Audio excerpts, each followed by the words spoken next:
Right. Just want to do a little quick video on trolls. Do you know what?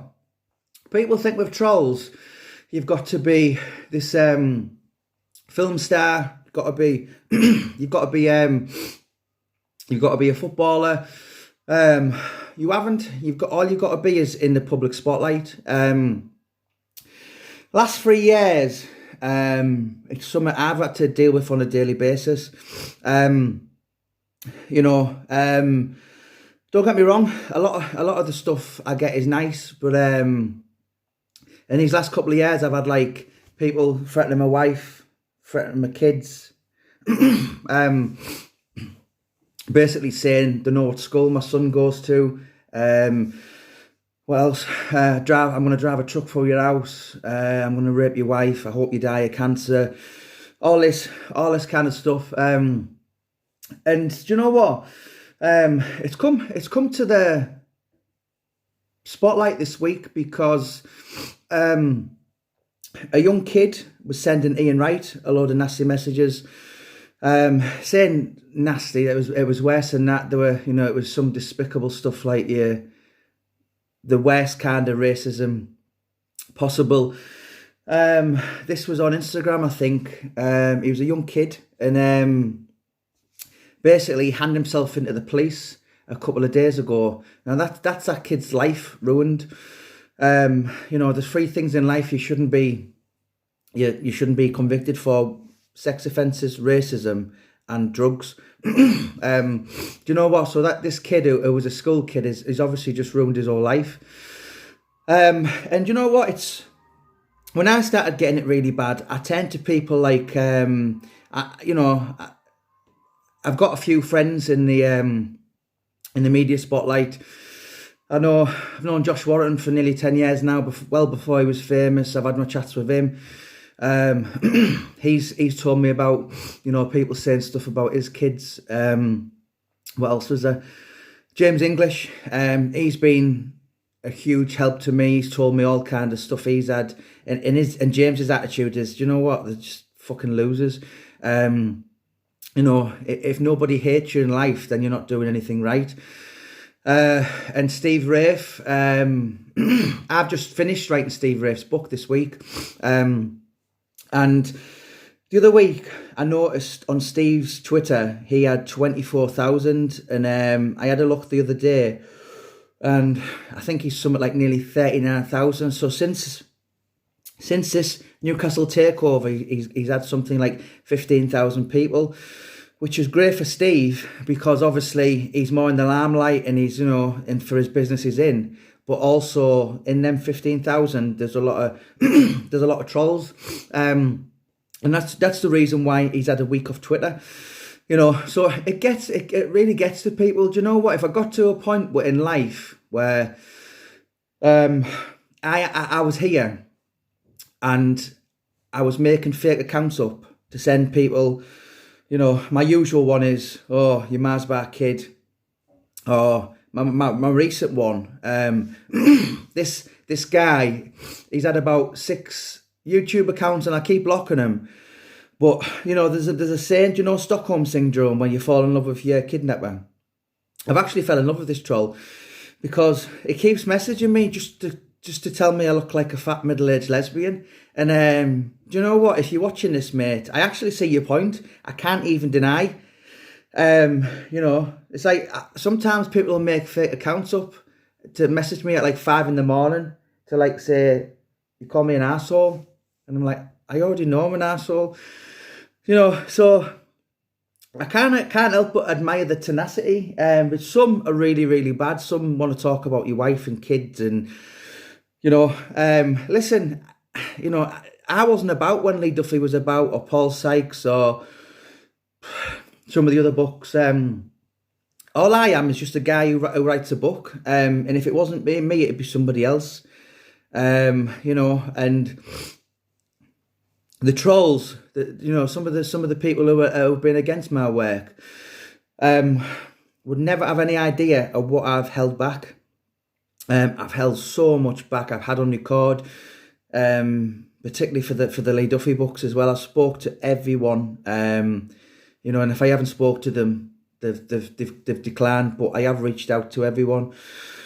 And I kept so much back because of the family. I didn't want them reading that, you know, and not many people would have done. But it's sad that we're in the 21st century these days, and you know, I think it should get to a point where it should get to a point where you need a passport or you know, to have your social media account, where you need like a driver's license, you need a birth certificate or something, because you know what, people are killing themselves over this, and I don't take myself too seriously. Anyone who knows me, I'm the first one to take the piss out myself. You know, it's the best form of defence. I've sat with Steve Rafe, and do you know what? And he said, you know what? Kill him with kindness. So when they're messaging me saying, oh, you fat blah, blah, blah, and all that, I've been like, oh, all right, mate, I'm sorry and all this. And then they've actually came round and want to be my mate, you know, so there's that angle as well. But, you know, it's a really sad state of affairs. We are now in the 21st century that, you know, it's a problem, and it's not going away anytime soon. You know, I had Paul Venice. I was talking to him a couple of months back, and he was like, "Well, do I do the Duffy book, the Duffy film?" I said, "Listen, mate," I said, "if you don't do it,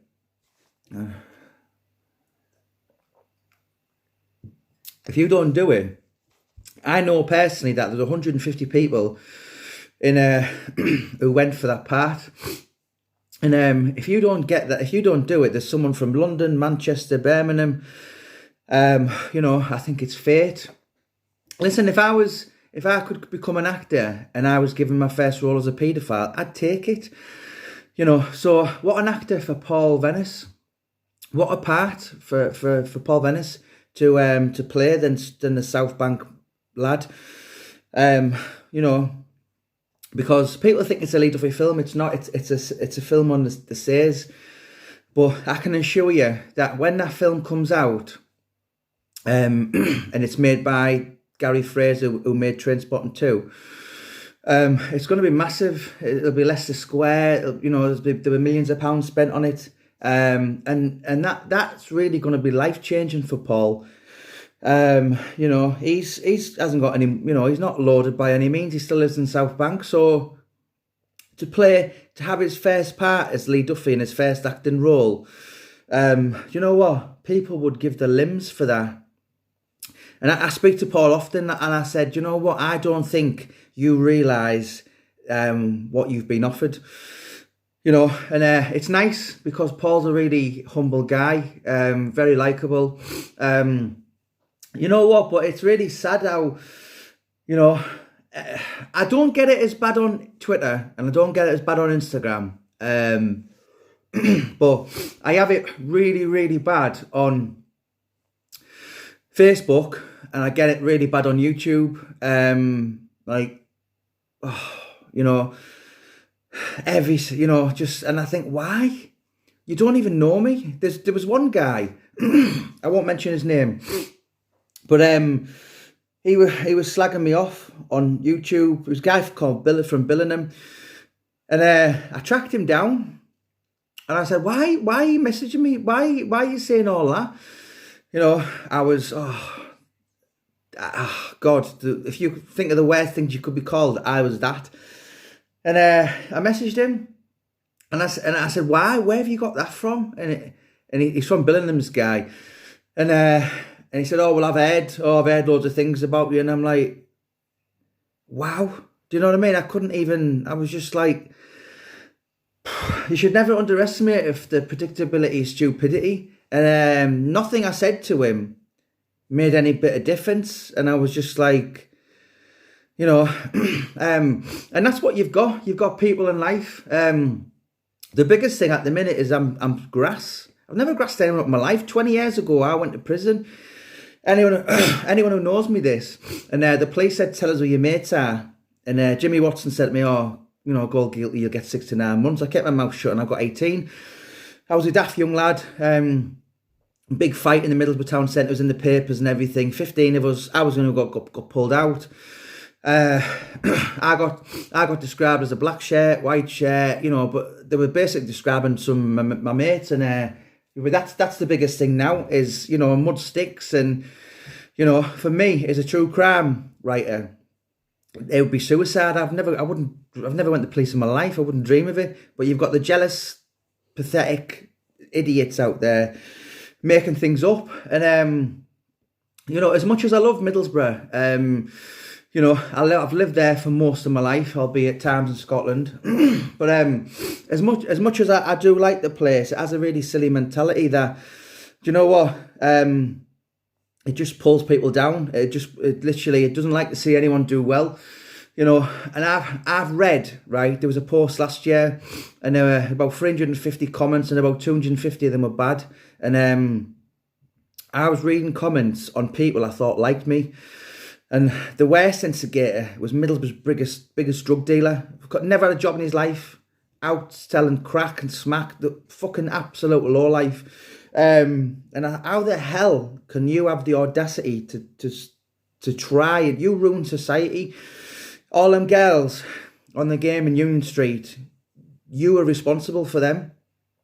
I'm writing books. I pay people. I pay charities. I've paid near enough £4,000 in the last 3 years to stuff like Bradley Lowry Foundation, Middlesbrough Cancer Ward, among others. And you've got absolute lowlives, never done anything good apart from sell drugs, but because it's cool and popular and all this, and it's sad, it's pathetic, but I'm afraid it's Middlesbrough's way. They don't like to see anyone do well. And it's sad, but it's the 21st century and it's part of the past. So listen, if you're going to go, these young footballers, they get taught how to not be gamblers, how to not deal with women. We've all been on football matches when you've had chance. I didn't get none of that. I just arrived kind of in the spotlight, and then I had people just hate me, just absolutely hate me for nothing. And Paul Venice said to me once, he said, "Jamie, how come everyone hates you?" And I said, hang on a minute. I said, hang on. Are these people from South Bank and blah, blah, blah? And he was like, yeah. I said, they've never met me, and it's, there's things in life that, listen, if all the best things in life were easy to get to, we'd all be doing it.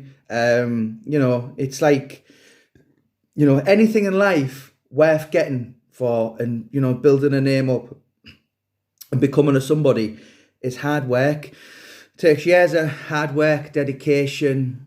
I get slated on the media, but you know what? I don't give a fuck. Do you know what? Most of them are losers, and the people who are worth anything to me know I'm quite not a bad guy.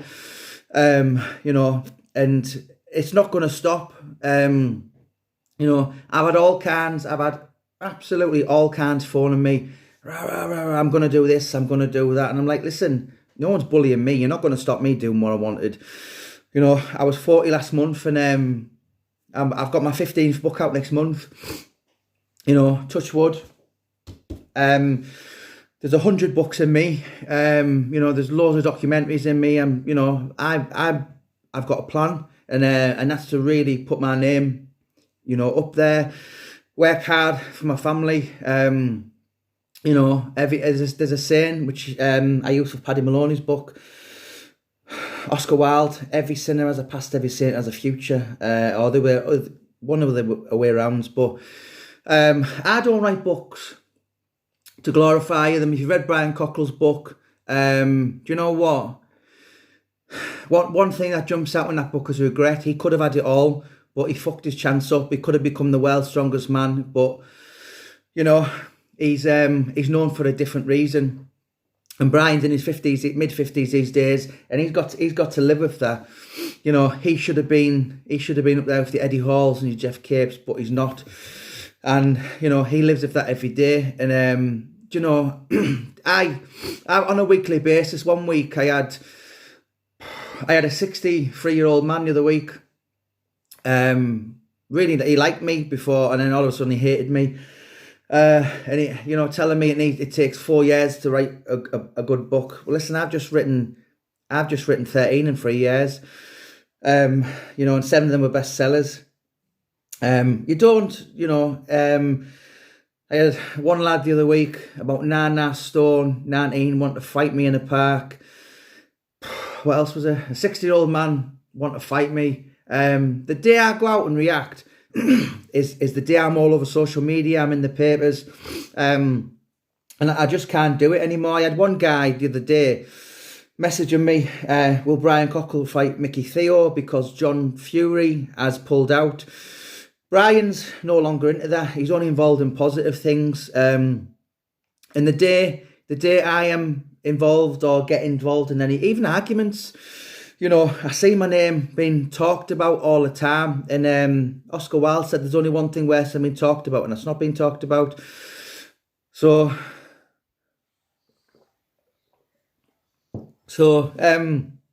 yeah, it's the nature of the beast. And if you put yourself out there in the 21st century, yes, we all know what happens to celebrities and footballers and, the news of the world crucifies them. But, even people like me, I'm a nobody.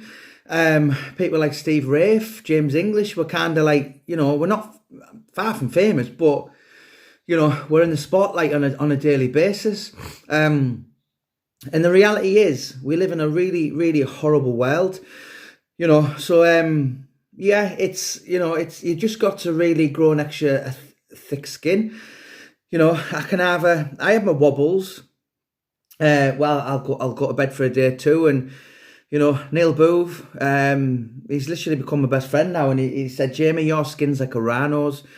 Some of my mates said, doesn't it bother you? And it did at first.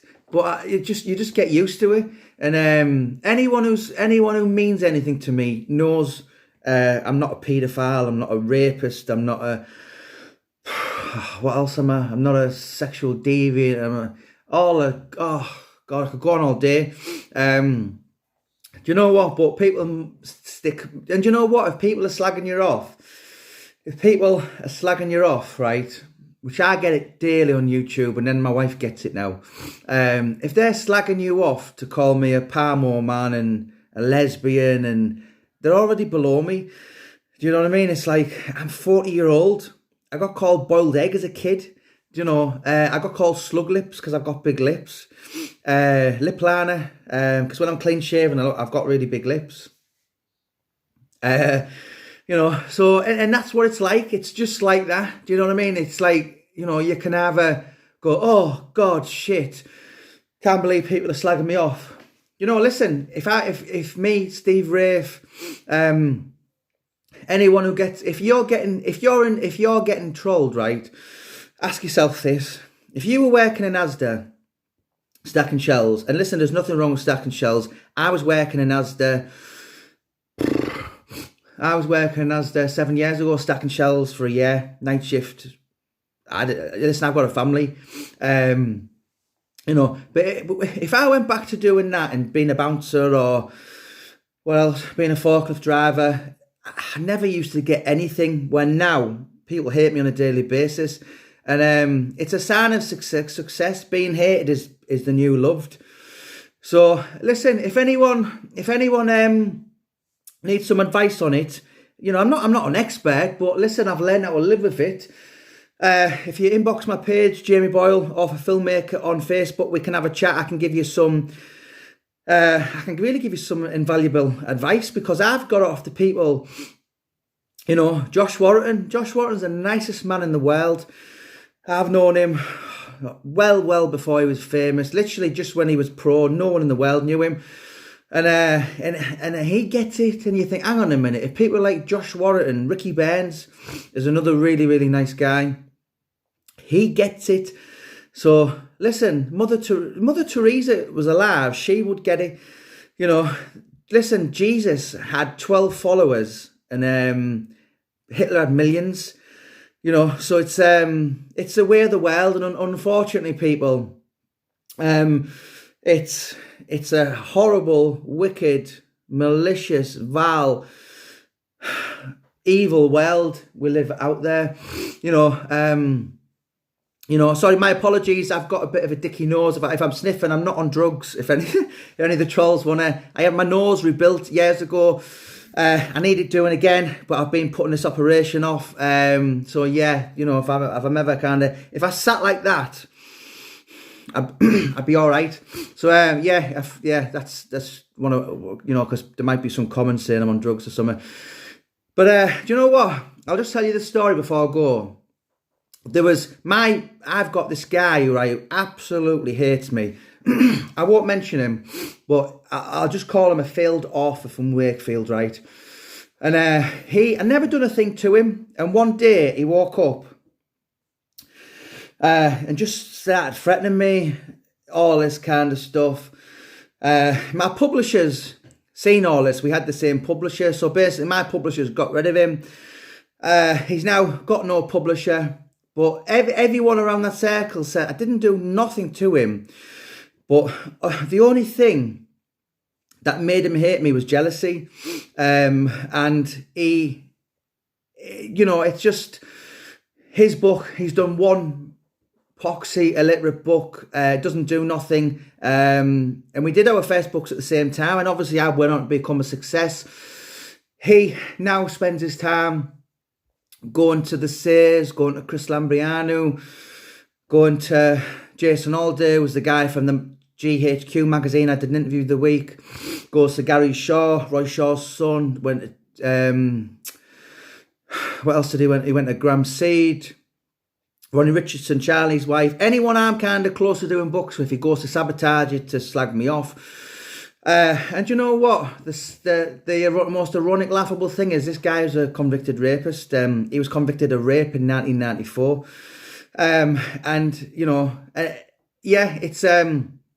He's recovering from cancer and everything. But even though he's got his own issues in life, he still hates me every single day. He's out trying to sabotage, trying to block the things I'm doing. And it's, don't let jealousy eat you up.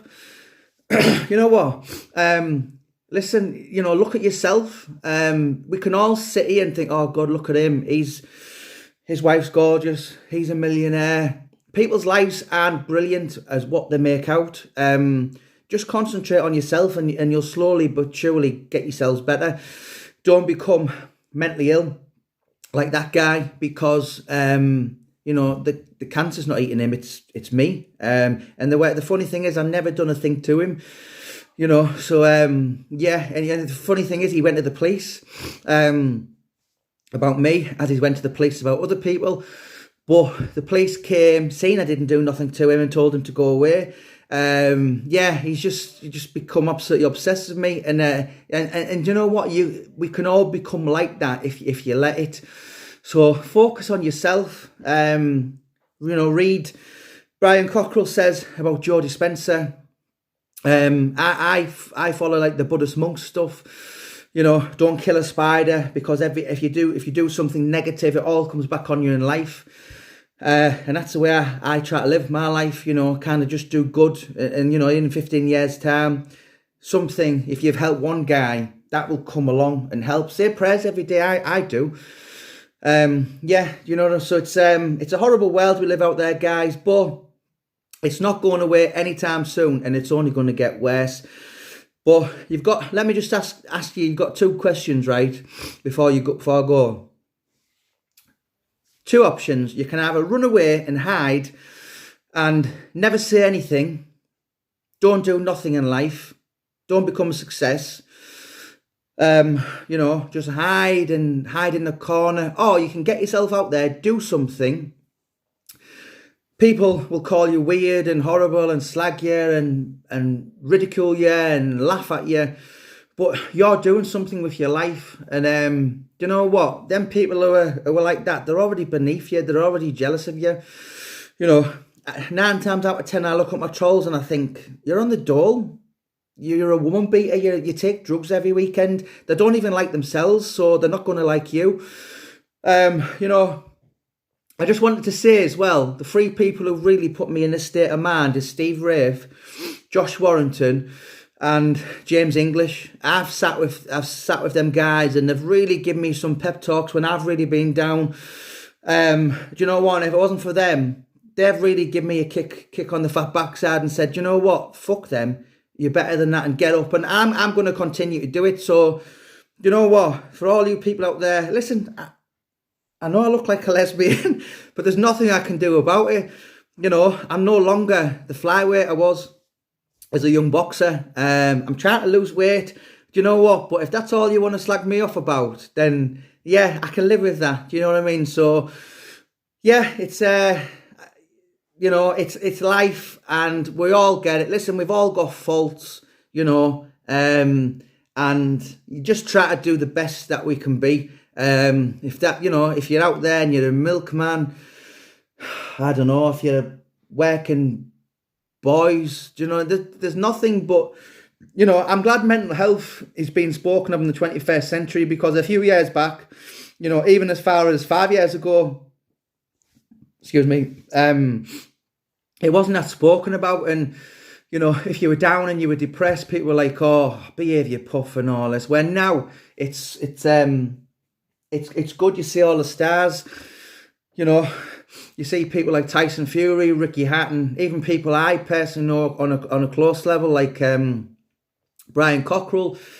You know, if someone said he could, in his prime, he could have probably beat every man on the cobbles, then it's plausible and you could have believed it. But Brian, you know, until I dug him out about 8 months ago, he was a sorry state of a man, you know, and now he's out there. Brian gets all the trolls. If you read on YouTube, and, you know, they're all slagging him off, but, you know, they're all fake accounts. I forgot how many times I was threatened with Brian Cockrell before I become friends with him.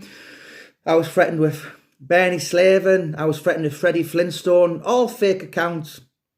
James English said to me the other day, Jamie, they're just mad losers. And you know what? If you've got that in you where you think, do you know what? Hey, fuck you, I'm going to be someone.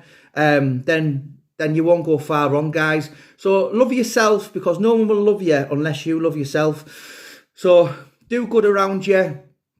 Remember, it's your wives, it's your sisters, your sons. They're the people who matter. It's not people like Borough Lad 1969 or who else? Bruno 61 on YouTube. Do you know what I mean? They're nonsense. They're not real people. They're fake people. They're pathetic. And you know what? They're the people of all should really take a grasp at this interview. So listen, guys, have a great weekend. Much love. Much love to the people who hate me. Even the guy from Scotland who trolls me on a daily basis. Listen, bro, you know what? Take Jesus into your life, because on a serious note, you know what? I'm not even mocking you as well. It's not a way forward to live. You're wrapped in this negativity, right? And do you know what? If I go out today and I buy my next door neighbour a present, right? If I go and buy a box of Ferrero Rochers, and she says, no, Jamie, it's the really expensive one for 15 quid with balls on, I can't accept that. Right? If I give her that present and she doesn't accept it, who does that present belong to? It goes back to me. So if you've got all this hate and anger towards me, you've never even met me, right? I've never even seen a picture of you, by the way. But yeah, I'm not going to mention who your name is because you're not that important, but I'm just going to give you some advice, right? If you've got this anger, right, it's only ruining you, brother. Do you know what I mean? So let it go. You know, get out there, write your own book. Write your own book and slag me off. That's more positive. Listen, Donald Trump is the most powerful man in the world. He didn't have the power to stop a book being written about him. So make a documentary, make a YouTube video on me, write a book. I'm not narcissistic. I love the attention, but do you know what? Just don't ruin your own life with negativity. So yeah, guys, listen, just do something positive. The world's a bad place out there. It's full of paedophiles and, you know, and Yeah, really, really bad people. So we can all make a difference. And yeah, just start by looking at ourselves. God bless, guys. Much love. God bless you all. I love you all. Thank you. And God bless. Have a great weekend.